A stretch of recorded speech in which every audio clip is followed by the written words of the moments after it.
I want to tell you a cautionary tale. And surprisingly, the cautionary tale isn't even about Kyle.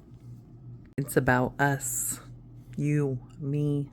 Because somewhere along the way, social media convinced us, perfectly rational adults, well, at least most of us, well, some of us, that it is a good thing or acceptable to be completely invested in someone who we don't know online in their personal life as if we are shareholders in that life. We pray for them, we cry with them, we defend them. Some of us send money, some of us buy things, some of us watch every single update. Some of us even argue in comment sections for them, like we're a family member to them, like we're super in allegiance with them and we go to battle for them. And then one day, that creator makes a decision that we don't understand, and then suddenly we're sitting back on our couch and we're thinking, oh, what? After everything we've been through together? Ma'am, he does not know your last name. He don't even know your dog's name. He don't know your kid's name. You can dial it back a little bit. And look, I'm not trying to be rude because I do think that there is actually an important lesson to be learned here. This isn't a video about whether Kyle is a good person or a bad person. I think most of you have your mind made up about that. It's about what happens when support quietly turns into emotional investment, and that emotional investment quietly turns into a sense of ownership. And I do think a lot of us need to hear this. Can you believe some people had the nerve to try to tell me that I was in the wrong for not posting any more videos about Kyle on my own channel, using my own time? Come on now. That's absurd.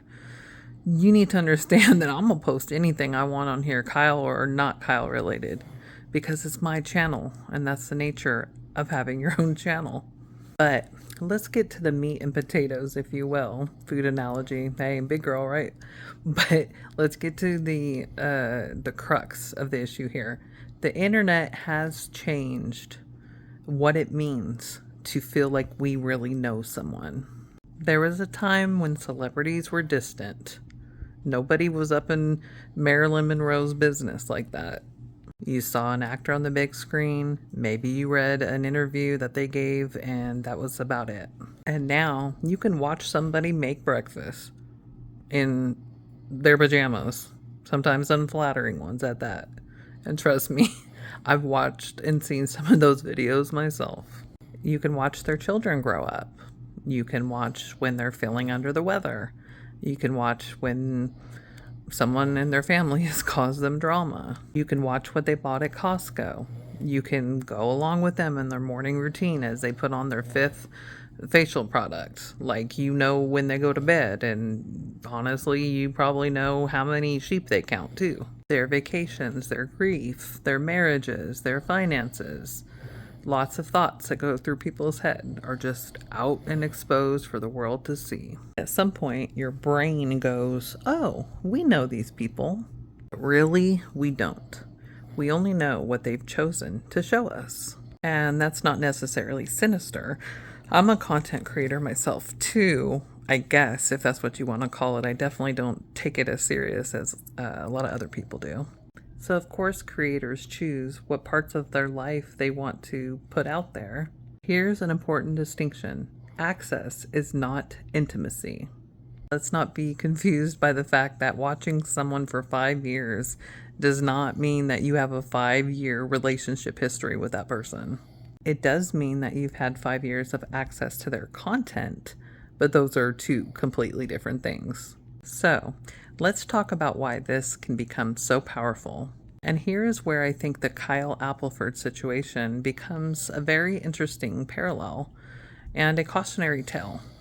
When viewers follow someone through something that's incredibly emotionally heavy or burdensome, like illness, tragedy, grief, family hardships. The normal creator and viewer relationship can kind of develop into something different because you're not just watching anymore. You're hurting with them, praying with them, you're hoping and wishing, maybe you're donating, checking for updates. And there's nothing wrong with compassion. In fact, I think one of the most beautiful things about the internet is a group of strangers coming together to support someone who's suffering. But compassion needs boundaries too, because eventually something strange starts to happen. You start thinking, I support this person, and then subconsciously you start thinking, I'm invested in this person. And this is the key part, you have to remember that investments usually come with expectations. This is where I think people start getting themselves into trouble, because human beings keep emotional receipts.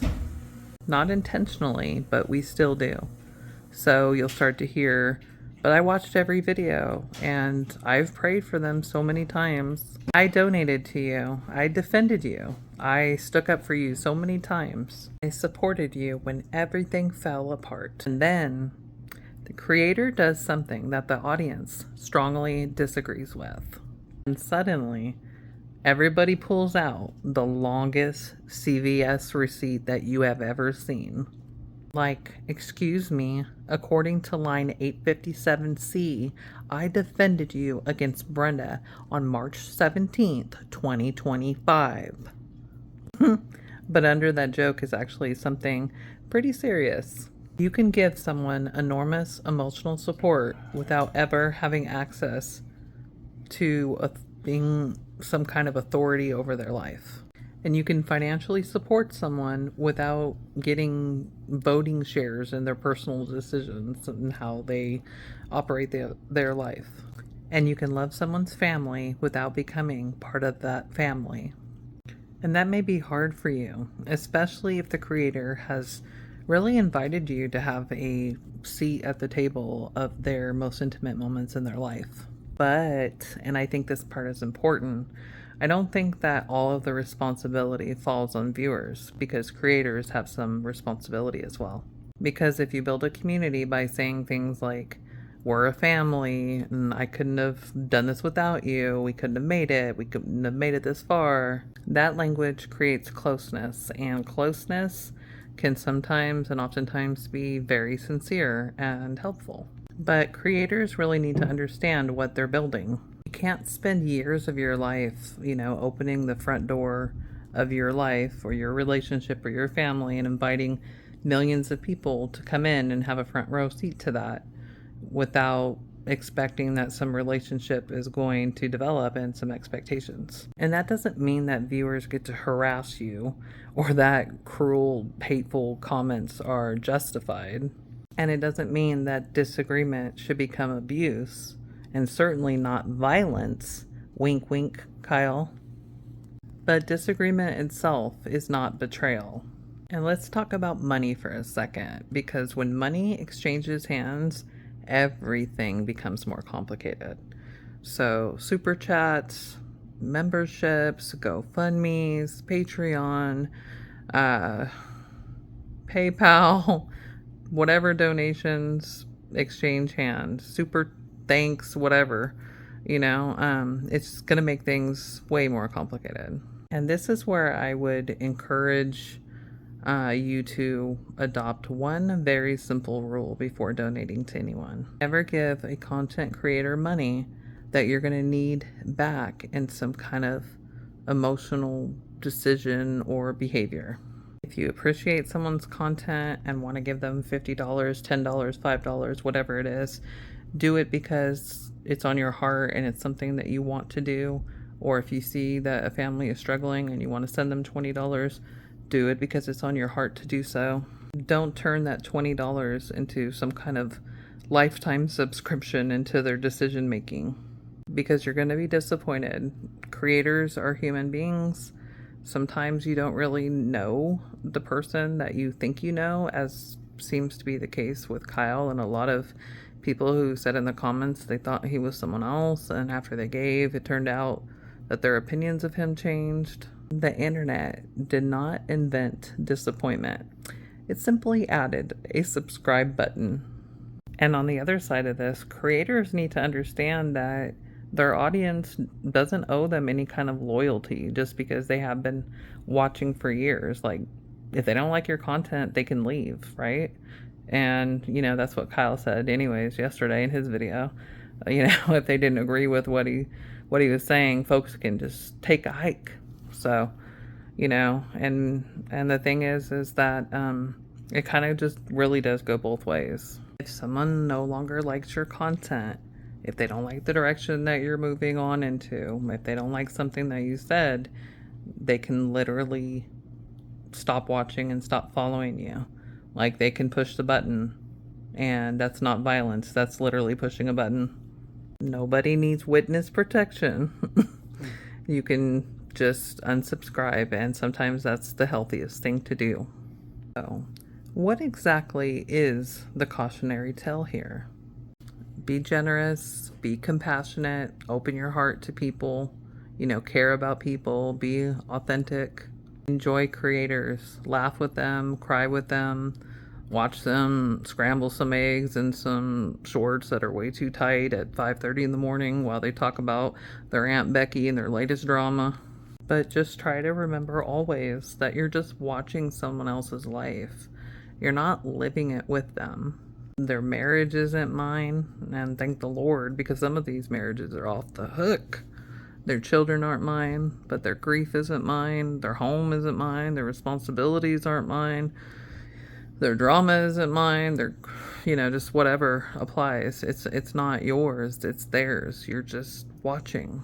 And ultimately, their life doesn't require my approval. But here's the flip side. My attention is mine. My money is mine. Or is it my husband's over there? No, but my money is mine. My focus is mine. My emotional investment is mine. My time is mine. I get to decide where those things go. And that's the healthy thing for both sides of this.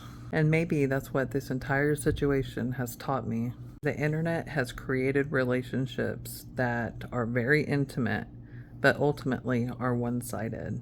And that doesn't mean that the relationship is fake, but it does have limits. And remembering those limits protects everyone. Creators don't owe us our lives, and we don't owe them our loyalty forever. It works on both sides. Maybe the best thing is just saying, this is where I get off the ride. No dramatic war, rifles pulled out, violence. No, dramatic music, maybe a little tiny miniature violin, but that's all. But maybe just walking away is the best thing.